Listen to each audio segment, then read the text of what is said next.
আপনি যদি সবসময় সবাইকে খুশি করে চলার চেষ্টা করেন তাহলে অবশ্যই এই তিনটা জিনিস আপনার জানার প্রয়োজন। আমি সাইকোলজিস্ট মাহিন, আজকে কথা বলবো এই তিনটি বিষয় নিয়ে।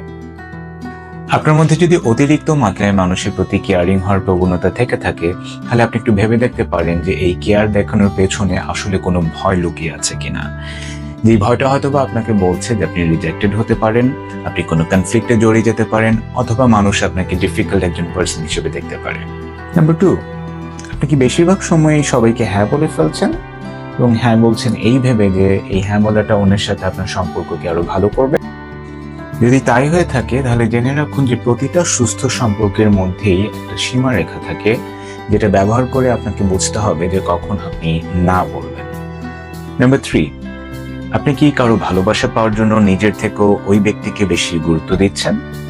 আনফরচুনেটলি যদি এই তিনটে বিষয় আপনার সাথে হয়ে থাকে, it is very important that you learn how to love yourself.